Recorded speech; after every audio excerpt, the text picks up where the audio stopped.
Hello, welcome to my resume rewrite presentation. In this presentation, I will demonstrate how I revised my resume to better match a specific job posting. I will first show the position I have selected and then compare my original resume with my revised version side by side. Finally, I will explain the changes that I have made and why those revisions make my resume more effective and more professional.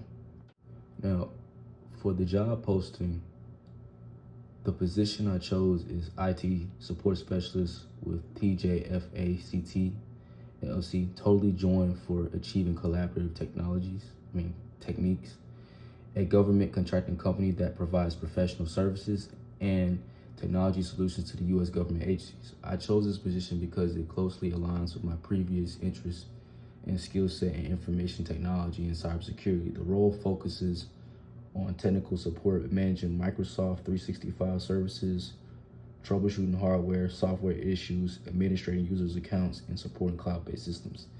These responsibilities match many of the technical professional skills employers are looking for in today's IT industry. Due to that, I will revise my resume to highlight the qualifications and experiences that are most relevant to the position. And then for my original resume and revised resume, I have the two side-by-side comparisons. And here I have my revised version and my original resume.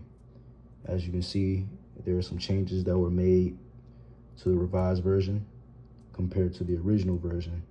There's a lot of stuff taken out of this version to make it look more professional and more simple.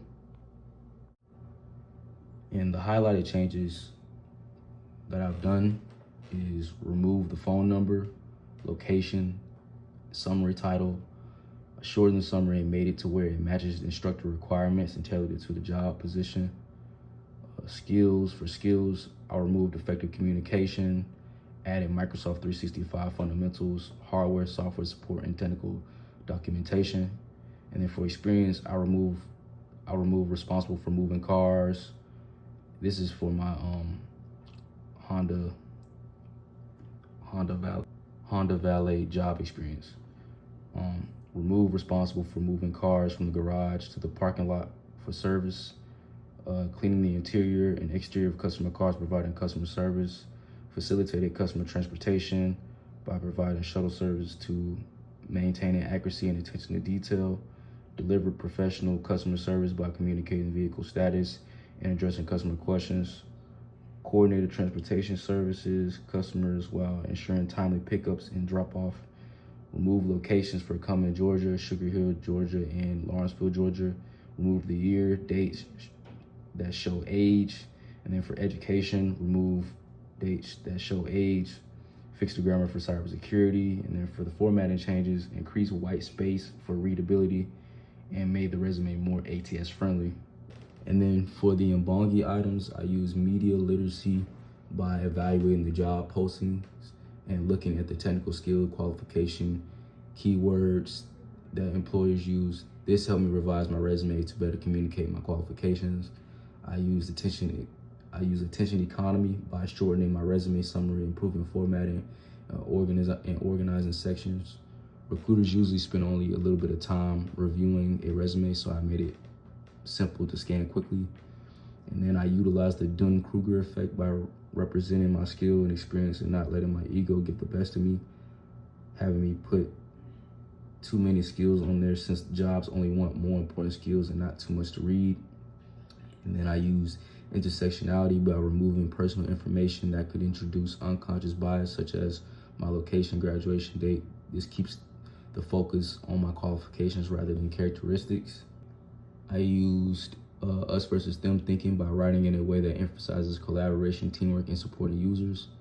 And with the social norms item, I formatted my resume to the current professional standards. It's formatted in a way that a lot of employers expect. I used ideas from Dr. Daniel Black, the author from his book, Black on Black, by recognizing the communication should be intentional and audience-centered, the same as his book captured the communicative intention from the reader. I revised my resume so it communicates my qualifications to hiring managers.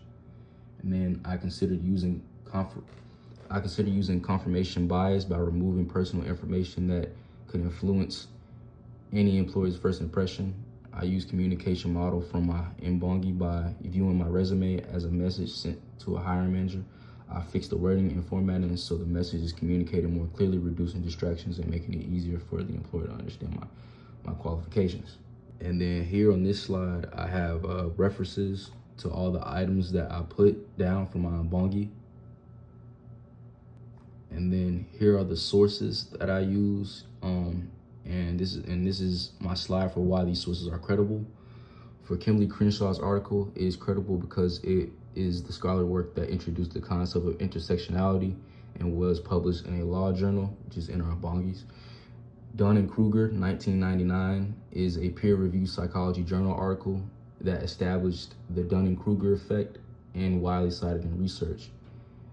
Daniel Kahneman's book is credible because Kahneman is a Nobel Prize winner psychologist whose research on cognitive bias has significantly influenced the psychology and behavioral economics. And then Richard Lynn's book is widely recognized for introducing the concept of the attention economy and is published by the University of Chicago Press. And then Masterclass provides educational content written and reviewed by subject matter experts, making it a useful introductory source for explaining media literacy. Dr. Daniels Black is a credible source because he is a professor, author, and scholar whose work focuses on communication and culture and identity. The communication model is credible because it comes from the first two Mbongis that was given to us in class and gives us information on how communication is used in higher education, professions, countries, and even in the past. Communication is universal and everybody does it. And then Eric E.H., 1968, Identity, Youth in Crisis. This source is credible because Erik Erikson was a highly respected developmental psychologist whose research on identity development has a lasting impact on psychology and education. His work remains a foundational research for understanding identity information. And then Claudian, this source is credible because it is peer-reviewed research article and is published in the Journal of Personality and Social Psychology. It is one of the leading journals in psychology. And then for Kaplan S, Psychology Behind Us versus Them Thinking, this source is credible because it was published by Psychology Today, a well-known publication that articles written by psychologists, researchers, and subject matter experts. And now for my conclusion. This course has helped me in a way that This course has helped the way I think about communication. I learned that communication is more than just sharing information. It takes understanding your audience and presenting your message clearly. Revising my resume taught me that professional documents should be tailored to a specific audience rather than going about it in a basic fashion. I also learned how organization, word choice, and formatting can make communication much more effective. I plan to apply these lessons beyond this course. All in all, this class has helped me become a more thoughtful writer, reader, communicator, and better prepare me for my professional opportunities that will come into my life. That was my presentation. Thank you for watching.